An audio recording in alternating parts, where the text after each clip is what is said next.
semuanya, kami dari kelompok 2 akan menjelaskan mengenai materi Badan Usaha Milik Negara atau BUMN.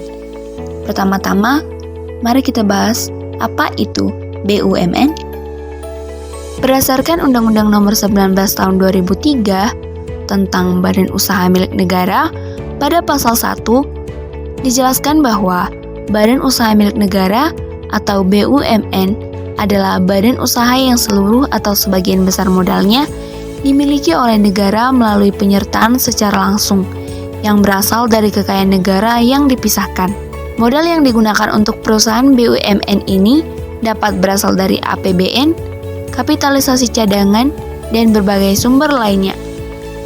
Untuk menentukan bahwa sebuah perusahaan tersebut merupakan BUMN, terdapat beberapa ciri-ciri yang perlu dianalisis terlebih dahulu. Berikut ciri-ciri tersebut. Yang pertama yaitu kekuasaan penuh BUMN berada di tangan pemerintah. Hal ini terjadi karena pemerintah ingin memastikan adanya kestabilan dan menghindari penyelewengan dari pihak yang tidak bertanggung jawab. Yang kedua, sebagai sumber pemasukan bagi negara. Dengan adanya BUMN, negara mendapatkan pemasukan rutin. Kemudian, keuntungan yang didapat dari seluruh aktivitas perekonomian BUMN akan masuk ke dalam uang kas negara. Yang ketiga, segala risiko ditanggung pemerintah. Secara otomatis, pemerintah menanggung seluruh risiko yang terjadi sehingga pelaksanaan di dalam BUMN merupakan tanggung jawab pemerintah. Yang keempat, melayani kepentingan umum. Hal tersebut meliputi ketersediaan listrik, air, komunikasi, jalan raya, sembako, kesehatan, dan sebagainya. Yang kelima, memiliki aturan yang ketat. BUMN memiliki aturan yang ketat dari segi rasional bisnis. Maka dari itu, BUMN tak seluasnya seperti perusahaan swasta. Yang terakhir yaitu, produknya dibutuhkan semua kalangan. Hampir semua produk yang diperjualbelikan oleh BUMN dibutuhkan banyak masyarakat, karena hampir semua produk yang dipasarkan merupakan kebutuhan pokok masyarakat. Fungsi dan peran BUMN. Adapun beberapa fungsi dan peran BUMN semuanya ditunjukkan untuk mewujudkan kesejahteraan masyarakat. 1. Sebagai badan penyedia produk baik itu barang dan jasa bagi masyarakat. Kedua, berfungsi sebagai salah satu media bagi pemerintahan untuk membuat kebijakan perekonomian. Ketiga, sebagai alat untuk menciptakan lapangan kerja. 4. Berfungsi sebagai sumber pendapatan atau devisa negara. 5. Badan usaha milik negara juga bisa dijadikan media pengembangan usaha kecil. 6. Termasuk UKM serta koperasi. 7. Sebagai salah satu simultan atau istilahnya adalah pendorong munculnya beberapa peluang usaha baru. Ini ada hubungannya dengan fungsi sebelumnya, yaitu menciptakan lapangan kerja. Dan yang kedelapan adalah pengelolaan sumber daya alam milik negara juga perlu diatur dengan benar. Selain itu, BUMN juga memiliki peran dalam pembangunan nasional antara lain 1. Sebagai sumber pendanaan APBN, kedua, pembangunan infrastruktur, dan yang ketiga, memberikan pelayanan masyarakat daerah terpencil melalui Public Service Obligation atau PSO.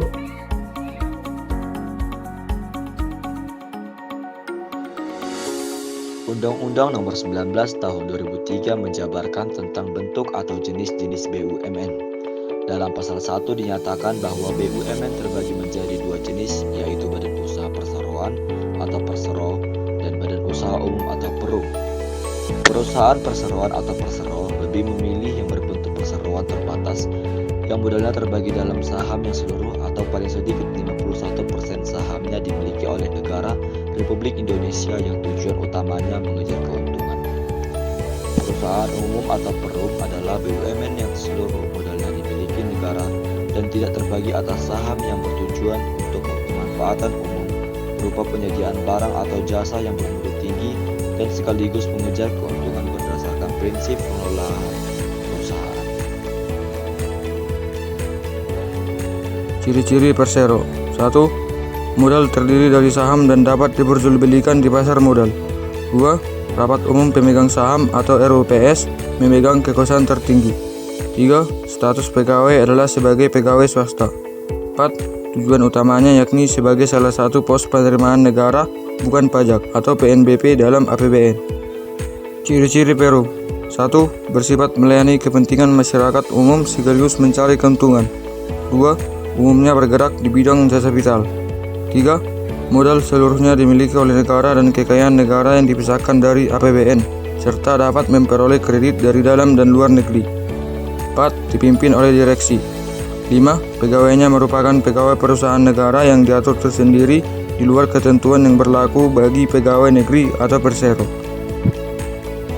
Contoh persero yaitu 1. PT Pertamina. Perusahaan BUMN ini merupakan perusahaan energi yang bergerak dalam eksplorasi, produksi, pengolahan, pemasaran, dan distribusi minyak, gas, dan produk-produk energi lainnya.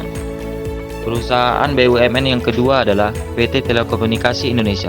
Perusahaan telekomunikasi terbesar di Indonesia yang menyediakan layanan telepon, internet, dan jaringan data. Perusahaan BUMN yang ketiga adalah PT PLN. Perusahaan listrik negara yang bertanggung jawab untuk menyediakan, mengelola, dan mendistribusikan listrik di Indonesia.